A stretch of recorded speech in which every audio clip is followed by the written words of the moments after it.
Welcome friends. In this particular session, we are going to discuss historical development of intellectual property system in India as well as globally, because that will give us a perspective about portfolio management, that why these things started and what was the original objective of creation of this system of intellectual property.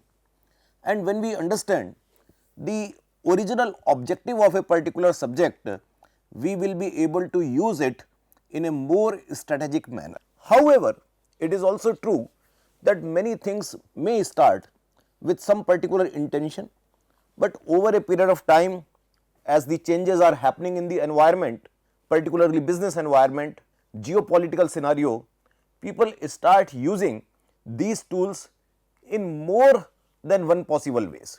So, same thing is happening with this intellectual property also, that initially the whole idea was to protect the inventions so that no unauthorized use can be taken place. But now in a more organized manner, organizations are trying to create advantage for them, and that is why it is important for us to understand the historical perspective of intellectual property. Though we are discussing importance of intellectual property in 21st century, you remember in one of the session we discussed this concept of knowledge economy, and knowledge economy is the way of generating wealth in 21st century. But you will be really surprised to know that the idea of intellectual property started as old as in the 1474. So, it is not a very new idea. The patent statute, it was developed in city of Venice, and from there the very first idea about the protection of any new thing, any new creation which is not available in the market, which is not available in the society, was started. So, you can understand that how old is this idea, and the same spirit is still continuing, that what is new we should protect it.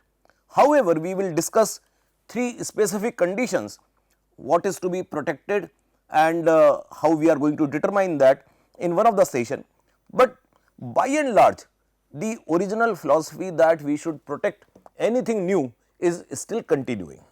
Then after that, two more important development happened. These are in 1624 and 1710, where 1624 this system, it gave us to current patent law, the patent law which is used by Britishers, and then in India also we will see because of that the law which we had in the India.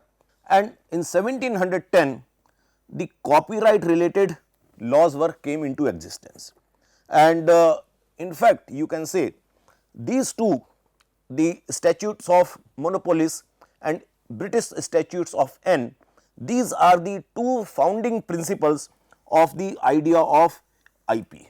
So, the concept of IP developed from this, but then your idea was protected either in Venice because of their statutes, your idea was protected under the statutes of monopolies, or your copyrights are granted under the British statutes of N.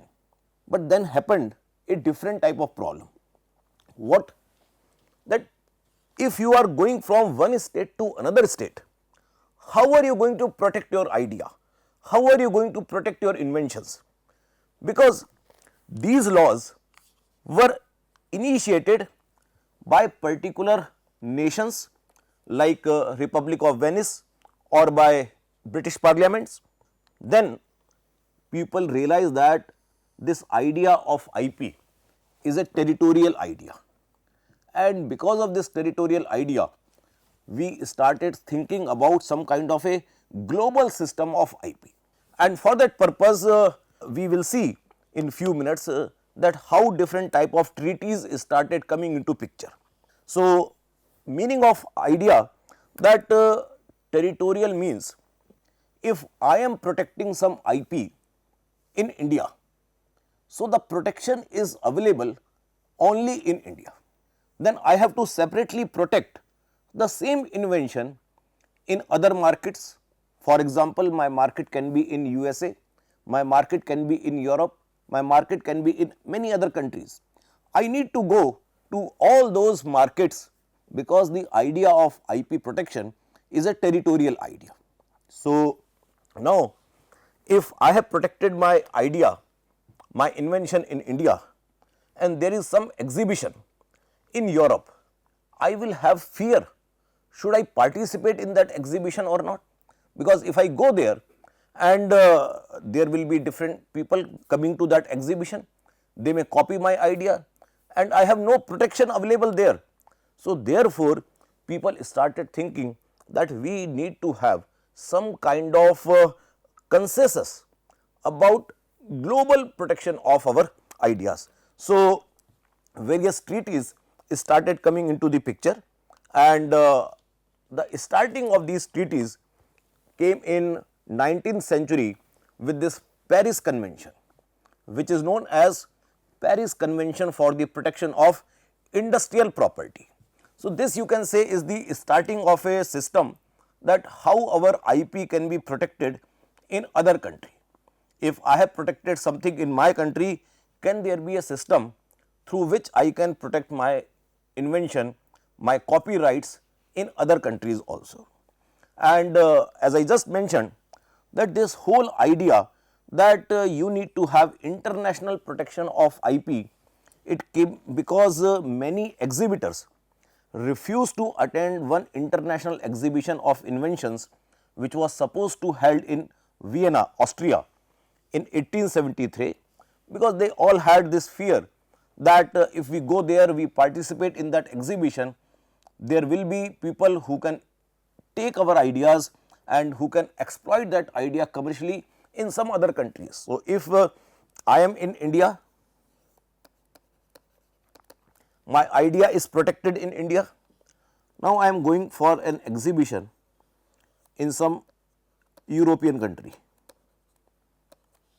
and there come some visitors from various parts of the Europe, and they start taking my idea, and they will make, let us say a visitor comes from France and he starts making the idea and selling it in Germany.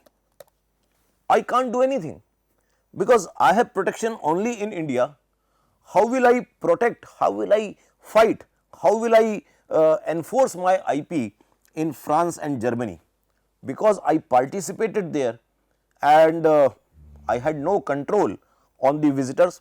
Yes, I have control in India, who will come to my exhibition, who will participate there, I have full authority on that, but I can't do anything in Europe. So, people had this fear, and therefore, this 1883 Paris Convention came into existence, where they covered three things. One is your inventions, which we call as patents now. The second was trademarks, and third was industrial design. Three things were covered under this Paris Convention. So, this is the starting of some kind of a global thought process for intellectual property. After that, initially within 3 years, it was in 1883, and within 3 years in 1886, there came another very interesting movement, and as a result of movement, we came with this idea of protection of literary and artistic works also. Though in this Paris Convention, we had trademarks, which is a kind of you can say design work, but this is specifically related to copyrights. So, Berne Convention started the idea of protection of copyrights at a global level, where you can receive payments for your creative work at the international level. So, this became a very important thing that covers things like which we all keep under the copyrights, for example, novels, short stories, poems, plays, songs, operas, musical activities, drawings, paintings and other kind of architectural works, etc. So, all these different type of scope is there under this Berne Convention, which is about protection of literary and artistic work. After that, regular developments were happening. In 1891, another very important you can say system came into existence, which is Madrid Agreement, and you can say this is the first international IP filing service, and it is known as Madrid system for the international registration of marks, particularly trademarks and all those things which became the major you can say point of discussion under this Madrid Agreement. Now, you can say that this is the starting of a system which is now known as World Intellectual Property Organization, because now we are coming to some kind of global IP services, and slowly the Madrid Agreement, when it started unfolding, it resulted into becoming this system of WIPO, which is World Intellectual Property Organization. So, WIPO is having its you can say seed from this Madrid Agreement of 1891. Then in 1893, a new system came into existence, which is basically the combination of Paris and Berne conventions. So, we discussed Paris Convention, which is for industrial property, then Berne Convention, which is for the copyrights.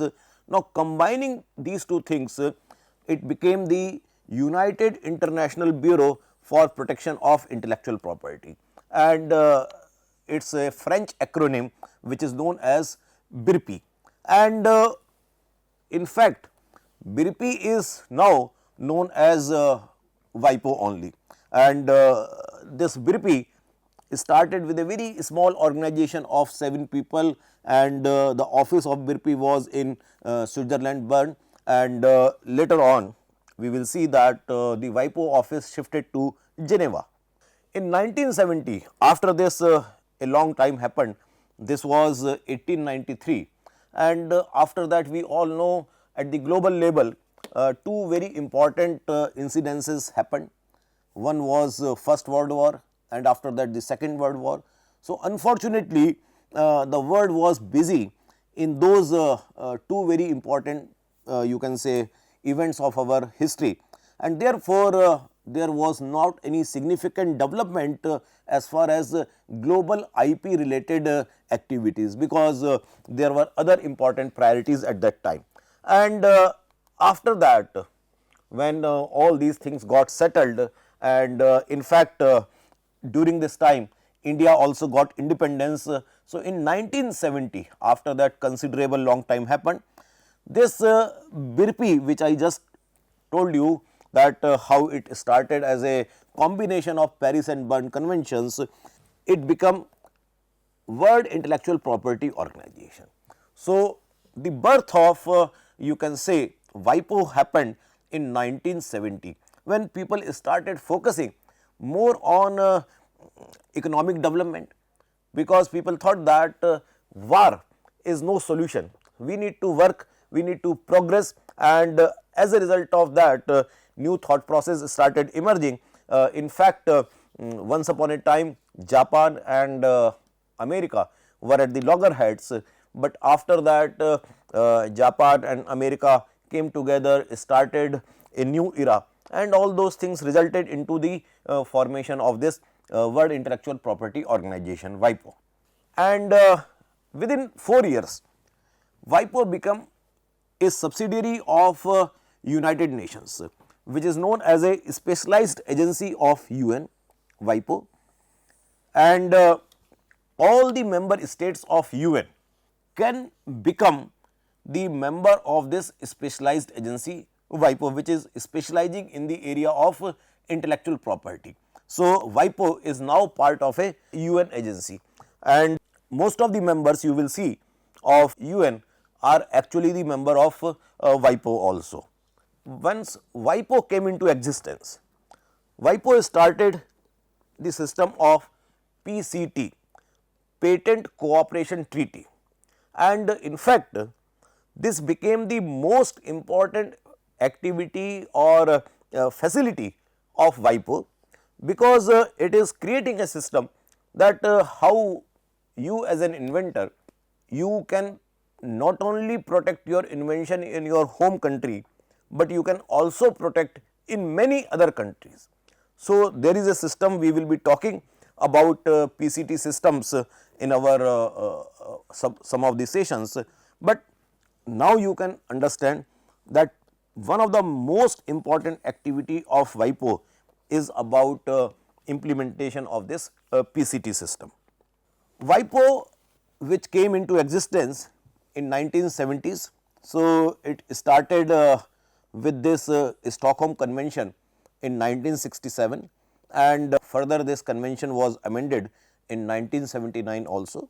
Presently the headquarter of WIPO is in Switzerland, Geneva, and including India, WIPO has around 193 member states. So, most of the, you can say, member states, they understand the WIPO's strategic direction and they are part of WIPO initiatives. So, it is vice versa.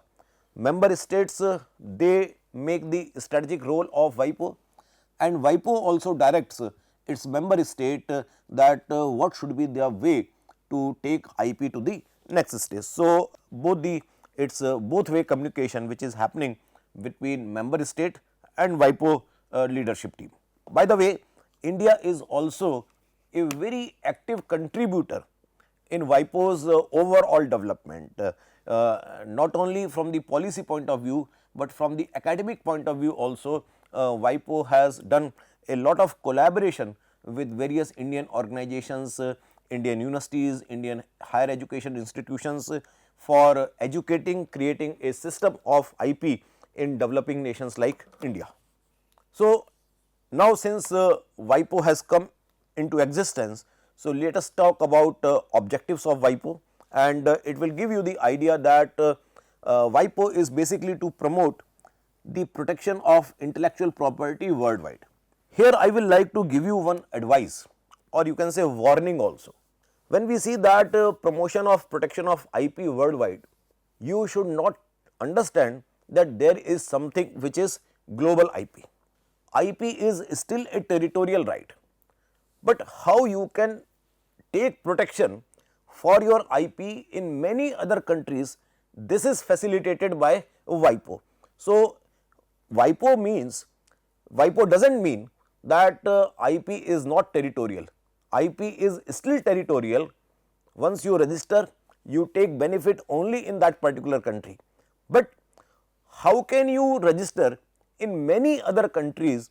That is being facilitated by WIPO. So, that is the meaning which you need to be very, very careful when you understand that to promote the protection of IP worldwide. It is not global IP, but how you can protect your IP in multiple countries. That is the meaning we are talking here. The second is to ensure administrative cooperation among the IP unions established by the treaties that WIPO administers. So, as we just saw that around close to 200 members are there in WIPO, and it is not necessary that for all the treaties of WIPO all members are agreeing. So, one important thing, WIPO creates that most of the members, they should agree on a particular proposal. That is one important thing. But once they agree, the execution of those treaties, that is also very important thing. That treaty should be followed by all the signatories in letter and spirit, and that is also very important job, objective of WIPO, that whatever treaties of cooperation with respect to patents, with respect to trademark, with respect to copyright, with respect to geographical indicators, industrial design, etc., it has to be properly respected among all the member states. That is second important thing. Now, for doing these things, for doing these objectives, WIPO take different types of activities. It is normative activities, programmed activities, international classification and standardization activities, registration and filing activities, which we will be talking in our subsequent sessions. So, I am not going to give any detail about these different activities of WIPO, we will be talking about them in our subsequent sessions. These are a list of treaties, conventions which are administered at different levels. And now, for most of these treaties, WIPO is the administrator, though many of these treaties came into existence before WIPO was born. WIPO was born in 1970, but Paris Convention was existing since 1883. But even though it was not there at that time when WIPO was not there, but still now WIPO is taking care of Paris Convention also. It is taking care of Berne Convention, which is related to copyrights, and the table also gives you that how many signatories are there for these different conventions. For example, we just mentioned that 193 members are there under the WIPO umbrella, but you can see in this list that not even in single case you have 193 members. So, even though I am a member of WIPO, it is not completely obligatory to me to follow all the conventions or all the treaties. Individual nations, they see their own interest. Here comes the role of strategic use of IP. If being part of a particular convention, it is going to give me benefit, I will be part of that convention. But when I see that the terms and conditions of these conventions may not be in the interest of my organizations, my citizens, I may not be the part of those conventions. So, therefore, for all the treaties, countries do their own due diligence, and based on that due diligence, they decide should we take part in these conventions or should we not take part. So, that is the list which is available here, and you can see that in this list different types of conventions, treaties, and what is the scope of that particular treaty, and how many members are there in that treaty. The list, the number of members is a dynamic number. So, maybe at the time of original signing of the treaty, I may not be the member, I can join that treaty later on. So, this number is not a static number, it keeps changing based on more members, more countries join these treaties over a period of time. So, now we also need to understand the Indian patent system. We got independence in 1947, we made our constitution by 1950, but intellectual property protection systems in India started as old as in 1856. However, these laws were as per the British patent laws. So, British patent law of 1852, which was giving exclusive privileges for inventors of new manufacturers for about 14 years. So, that law became in India also in 1856. So, you can say this is the starting of IP system in India. And in fact, Indians also took benefit of this Patent Act which came in 1856. After that, some modifications happened in British patent law, and those modifications were also introduced in India, and this was in year 1859. So, but still the period for which that exclusive rights were granted, these were 14 years. We know that presently these exclusive rights are available for 20 years, but at that time this selling and using inventions in India and authorizing others to do so for 14 years from date of filing specification.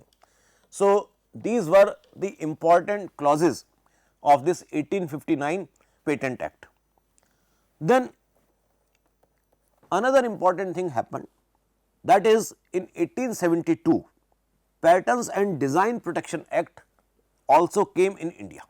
So, only in the first, you can say, 17 years we were only dealing with the patent acts, and in 1872 design protections also started in India. And in 1883 the Protection of Inventions Act, that also came in India. So, it is a kind of modification of these initial acts of 1856 and 1859. So, this became Protection of Inventions Act in India in 1883. Then in 1888 it was two different acts like Patent and Design Protection Act and Protection of Inventions Act. These were combined to give Inventions and Design Act of 1888. So, this also became a very important milestone. And then further change happened in 1911 when the Indian Patents and Design Act was named. So, this Inventions and Design Act is renamed as Indian Patents and Design Act. So, you can say that we got our Patent and Design Act in 1911. So, that is the first time this patent word came into Indian Act system also. And after that we all know, from this time to this time, 1911 to 1999, during this period a very important thing happened, that in 1947 we got independence, and after that our own constitution came into existence in 1950, and after that very long time, around 50 years, in 1999, and here I say we lost track. We did not understand the importance of intellectual property, and we focused on large industries, and we used to procure technologies from outside. So, that is a very different type of discussion, but in 1999 we created our Patent Act, and this act came into effect with effect from 1st January 1995. So, many of us believe that the Patent Act in India is with effect from 1995. However, there was a Patent Act in 1911 also. This got amended in 2002 also, which came in effect from 20th May 2003, and it got further amended in 2005, and in fact in 2016 our country came with a national IPR policy, which created the environment of intellectual property in India, and in 2024 now further amendments in our IP Act, Patent Act are under discussions, and maybe very soon we will have a new revision of our Patent Act. So, in India also history of patenting system is not after the independence, it is pre-independence, and obviously it was giving more benefits to Britishers when it came in 1856 and 1859 and 1883, but we realize the importance of our own IP Act in year 1995. We enacted it in 1999, and since then continuously amendments are happening considering the environment, because in 1999 we understood the role of our own organizations, our own industries, because in 1991 India took a very different trajectory of liberalization, globalization, and then we realize the role of intellectual property in our development, and therefore, we came with our own intellectual property, this Patent Act, and continuously since then we are amending it, seeing the geopolitical situations, seeing our interest that how best we can promote innovations in our country and use them for the strategic advantage. So, this is about the overall system of global development of intellectual property and the Indian system, that how over a period of time Indian IP system was developed. With this, we come to end of this particular session. Thank you very much.